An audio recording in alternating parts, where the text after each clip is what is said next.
Welcome to English Impulse, the podcast for English learners and, well, basically everyone.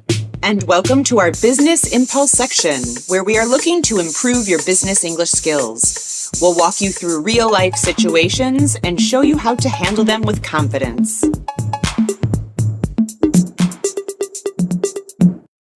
Hi, Claire.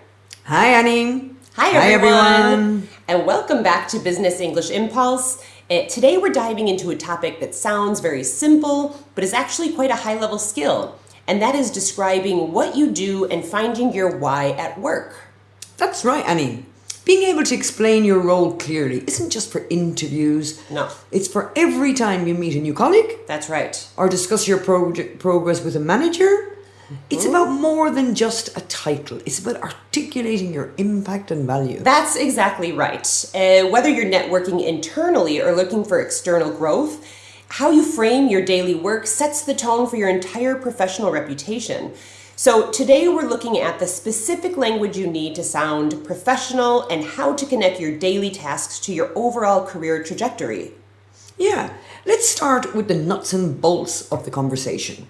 How we actually describe our daily duties and responsibilities. Okay.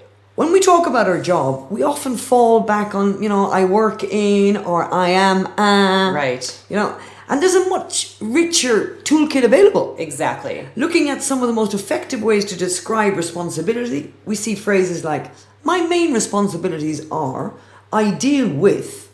Yeah, and don't forget I look after or I have to. These are essential for your day-to-day duties. If you want to sound more collaborative, you might say I participate in or I help to, while my job involves gives a great high-level overview. Yeah, and we also need to look at a very common interview question. What does your job consist of? Right. This is slightly different from being responsible for Exactly. something. While responsible for highlights your authority and accountability, consists of focuses on the actual components or the makeup of your role. That's a very good distinction, and that's a crucial grammar detail here that makes a huge difference in how fluent you sound. So let's imagine I'm an HR manager, and I could say I'm responsible for recruiting new staff. Or I deal with employee training. I look after performance reviews.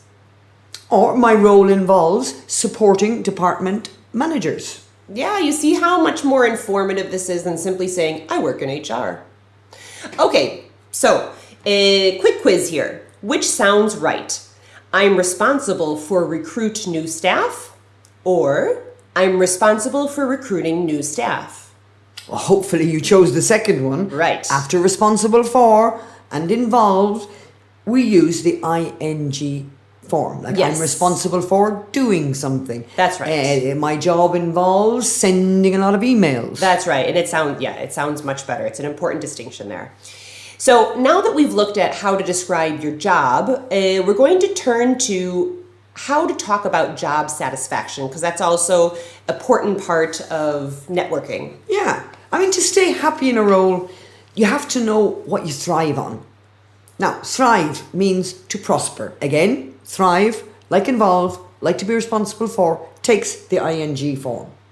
For some, it's finding solutions for customers, while for others, it's building customer relationships, or even the independence of being one's own boss. That's an interesting comparison here. Often people say they like having a variety of tasks.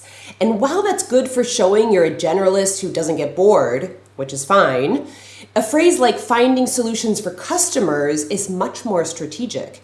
It highlights your impact on the business and your problem-solving skills, which basically just sounds more impressive to a manager. That's a really good tip, Annie.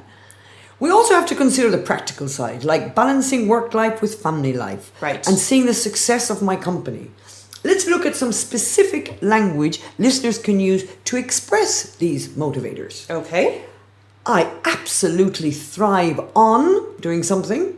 Use this for high impact tasks like finding solutions, meeting challenging deadlines. Or I love being able to. This is used to perfect your highlighting autonomy, such as I love being able to see my staff's performance improving. Or I would find very interesting, very enjoyable, because a professional way to express interest in a new project or skill. Right. And if you want to go the opposite route, I wouldn't be so interested in da da da da because. And this is basically a polite way to steer your career away from those tasks that don't fit your strengths. And I find that last one really important because if you want to say you don't like something, don't just complain about it. Frame it as a matter of focus. Instead of saying you hate paperwork, say I'm not as interested in routine administration because I thrive on finding solutions for complex customer issues. And then it turns your dislike into a strength. Exactly. It's all about how you present yourself and the impression you leave on others. Okay, so let's imagine you're a product manager. You could say, I absolutely thrive on solving complex problems. Or if you're in sales, I thrive on building long-term customer relationships. If you're an engineer, I thrive on finding practical solutions. And if you're in finance, you can say, I'm responsible for preparing monthly reports and analyzing budgets. Or, if you work in customer service, I deal with customer inquiries and help resolve complaints. It might seem like a small detail, but using the correct grammar makes you sound more confident and professional. All right, everyone, so here's your turn. I want you to think about your own job, and I want you to finish this sentence. My main responsibilities are... Okay, have you got it? Great. Now try this one. I thrive on... Okay, so let's try this week's challenge. Okay. Write down 3 sentences. My job involves, I'm responsible for, I thrive on. Then use one of those sentences in a real conversation this week. Good. It could be with a colleague, your manager, or even when introducing yourself online. That's right. So the next time someone asks, what do you do? Don't just tell them your job title. Tell them what you actually do and what you enjoy about it. It's a simple change, but if it makes a big difference to how people remember you. And don't forget this week's challenge. Write down those 3 sentences, practice saying them out loud, and use at least one of them in a real conversation. All right. Well, thanks for listening. And if you enjoyed today's episode, join us next time for more practical business English you can use at work straight away. So until then, keep practicing and keep building your confidence. Okay, see you next time. See you next time.